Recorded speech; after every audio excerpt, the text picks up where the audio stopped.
Friends, welcome to Indian recipes in Tamil channel. இன்றைக்கி நம்ம ஒரு சூப்பரான ரெசிபி பார்க்க போகிறோம். அதாவது கொண்டக்கடலை வச்சுட்டு ஈஸ்டர்ன் ஸ்பெஷல் ஒரு கட்லெட் நம்ம எப்படி பார்க்க போகிறோன்னு நம்ம வீடியோவில் பார்க்கலாம். நம்ம வீடியோவை ஃபஸ்ட் டைம் பார்த்தீங்கன்னா மறக்காமல் சப்ஸ்கிரைப் பண்ணிவிட்டு பெல் பட்டனை கிளிக் பண்ணிக்கோங்க. வாங்க வீடியோக்குள்ளே போகலாம். கொண்டக்கடலை வந்து பார்த்திங்கன்னா நல்லா ஒரு ஃபுல் நைட்டு ஊற வச்சு எடுத்துக்கோங்க. அப்போ தான் வந்து ரெசிபி நல்லாயிருக்கு. பாருங்கள், இப்போ எப்படி உடச்சி காமிக்கிறேன். நல்லா ஊறிடுச்சு. இப்போ ஊற வச்ச கொண்டக்கடலை வந்து நம்ம மிக்ஸி ஜாரில் சேர்த்துக்கலாம்.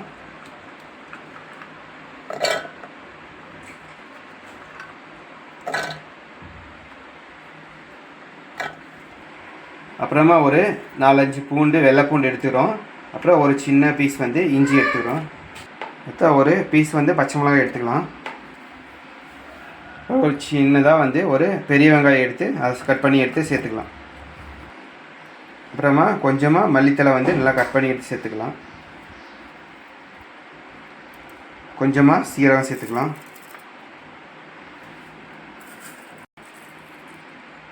கொஞ்சமாக மிளகு சேர்த்துக்கலாம். தேவையான அளவு சால்ட் சேர்த்துக்கலாம். ஒரு 2 டீஸ்பூன் அரிசி மாவு சேர்த்துக்கலாம். கொஞ்சமாக மஞ்சள்தூள் சேர்த்துக்கலாம். கொஞ்சமாக மிளகாத்தூள் சேர்த்துக்கலாம். கொஞ்சமாக ரா மல்லி எடுத்து சேர்த்துக்கலாம். இப்போ இதை வந்து நல்லா மூடி போட்டு தண்ணி ஊற்றாமல் நல்லா அரைச்சி எடுத்துக்கோங்க. தண்ணி சேர்க்காதீங்க. வந்து தண்ணி ஊற்றாமல் இந்த மாதிரி நல்லா அரைச்சி எடுத்துக்கோங்க. பாருங்க, இந்த மாதிரி நல்லா நைஸாக அரைச்சிக்கோங்க. தண்ணியே விடலைங்க. இதே வந்து உங்களுக்கு நல்லா வந்துடும். இதில் வந்து உங்களுக்கு தண்ணி லைட்டாக இருந்ததுன்னா நீங்கள் மறுபடியும் கடலமாவு இதாக சேர்த்துக்கலாம். இப்போ வந்து பார்த்திங்கன்னா தண்ணி சேர்க்காமல் அரைச்சிருக்கோம். இருந்தாலும் இதில் வந்து ஈரப்பதம் இருந்ததுன்னா நம்ம வந்து கொஞ்சமாக கடலமாவு சேர்த்துக்கலாம்.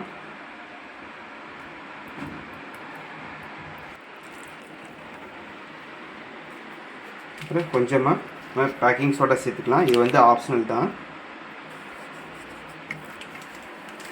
இப்போ வந்து பதம் கரெக்டாக இருக்குது. இந்த மாதிரி ஒரு மூடி எடுத்துக்கோங்க. அப்போ வந்து உங்களுக்கு ஒரு ஈவனாக வரும். நான் உங்களுக்கு காமிக்கிறேன். இப்போ வந்து ஒரு சேஃப் கிடைக்கும் ரவுண்டாக. அதனால் மாவை எடுத்துகிட்டு இந்த மாதிரி மூடியில் வச்சுட்டு இதே மாதிரி பண்ணிவிட்டு ஈவனாக சேஃப் இருந்துச்சு. நம்ம இதே மாதிரி ஒன்று ஒன்றா பண்ணிக்கலாம். வந்து சின்ன வந்து தட்டிக்கலாம். இப்போ இதை அப்படியே இதில் வந்து பார்த்துக்கலாம்.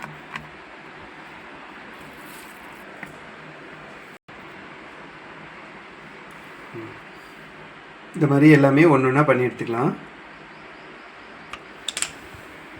இப்போ வந்து பார்த்திங்கன்னா நான் ஒரு பீஸ் எடுத்து காமிக்கிறேன். இந்த மாதிரி நமக்கு சேஃப் கரெக்டாக வந்துடும். இதை எடுத்துகிட்டு அப்படியே ஒரு உருளைங்கையில் வச்சுட்டு கொஞ்சமாக எள் இருந்துன்னா எள் எடுத்து இந்த மாதிரி சேர்த்துக்கோங்க.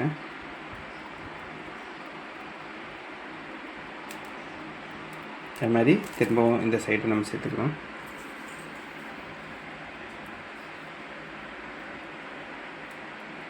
நல்லா சேர்த்துக்கலாம். சேர்த்துட்டு நான் உங்களுக்கு எண்ணெயில் போட்டு காமிக்கிறவாங்க. இப்போ வந்து இந்த மாதிரி எண்ணெய் காஞ்சிக்கரமாக ஒன்று ஒன்றா போட்டு எடுத்துக்கலாம்.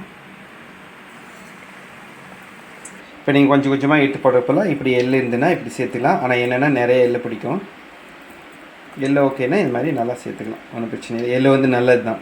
மாதிரி சேர்த்துட்டு இப்போ வந்து பார்த்திங்கன்னா எண்ணெய் வந்து லோ ஃப்ளேமில் வைக்காதீங்க. எண்ணெய் நல்லா உறிஞ்சிடும். அதனால் ஹை ஃப்ளேமில் வச்சுட்டு சட்டை போட்டு நிறுத்தலாம். பீஸ் போட்டு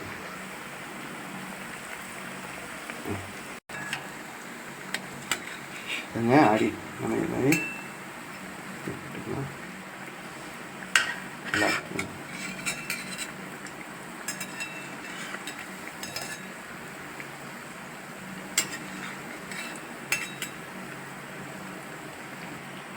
வந்து பார்த்திங்கன்னா மாவு வந்து நல்லா கெட்டியாக இருக்கணும். தண்ணி விட மறைக்கணும் மெயினாக. அப்போ தான் வந்து உடையாமல் இது இந்த மாதிரி வரும்.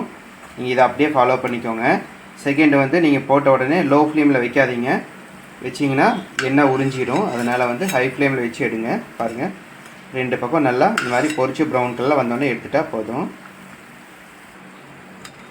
வந்து இது ரெடி ஆகிடுச்சு. நம்ம இதை பிளேட்டுக்கு மாற்றிடலாம். ஹை ஃப்ளேமில் வச்சுக்கோங்க மெயினாக, இல்லைனா எண்ணெய் உறிஞ்சிடும்.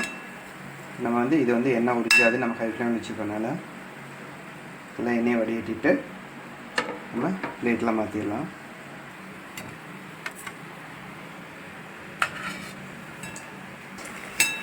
இது எண்ணெய் நல்லா இருந்துச்சு. இதெல்லாம்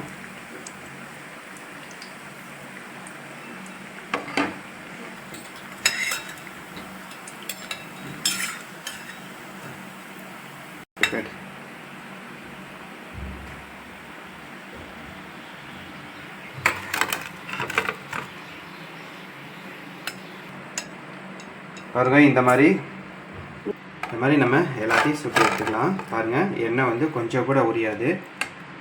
இப்போ வந்து இது வந்து ரொம்ப ஹை ரிச் ப்ரோட்டீன் உள்ள ஒரு ரெசிபிங்க. இது வந்து பார்த்திங்கன்னா எப்போவுமே கட்லெட் வந்து நீங்கள் உருளைக்கிழங்கு இல்லைன்னா பீட்ரூட் வச்சு தான் பண்ணுவாங்க. இந்த மாதிரி நீங்கள் ஒரு கொண்டக்கடலை வச்சுட்டு நீங்கள் நம்ம மாதிரி ஒரு கட்லெட் பண்ணி பாருங்கள். இது வேறு லெவல் டேஸ்ட்டாக இருக்கும். பாருங்கள், உள்ளேயும் எல்லாமே நல்லா வெந்துருச்சு, சூப்பராக இருக்குது. இதை வந்து நீங்கள் ஒரு சாஸு இல்லைன்னா வேறு ஏதாவது வச்சு நீங்கள் சாப்பிட்டுக்கலாம், நல்லா டேஸ்ட்டாக இருக்கும். இப்போ பாருங்கள், நம்ம இது வந்து நல்லா இருந்துச்சு. இது வந்து ரொம்ப ரிச் ப்ரோட்டீன். ஏற்கனவே சொன்ன மாதிரி நீங்கள் இதை வந்து மறக்காமல் வீட்டில் ட்ரை பண்ணி பாருங்கள். நம்ம சேனல் வந்து நிறையா ரெசிபிஸ் இருக்குது, நீங்கள் எல்லாத்தையுமே வந்து ட்ரை பண்ணி பாருங்கள். ஏதாவது டவுட் இருந்ததுன்னா கமெண்ட் பண்ணுங்கள், நான் உங்களுக்கு ரிப்ளை பண்ணுறேன். தேங்க்ஸ் ஃபார் வாட்சிங். நம்ம வீடியோவை ஷேர் பண்ணுங்கள் நிறையா பேர்த்துக்கு. அப்போ தான் வந்து நான் உங்களோட சப்போர்ட்டு தான் வந்து எங்களுக்கு வந்து நல்லா ஊக்கப்படுத்தும், நிறையா வீடியோஸ் போட முடியும். ஏதாவது வீடியோவில் ஏதாவது தப்பு இருந்தாலும் நீங்கள் சொல்லுங்கள், நம்ம கரெக்ட் பண்ணிக்கலாம். தேங்க்ஸ் ஃபார் வாட்சிங். Bye bye. நம்ம நெக்ஸ்ட் வீடியோவில் மீட் பண்ணலாம்.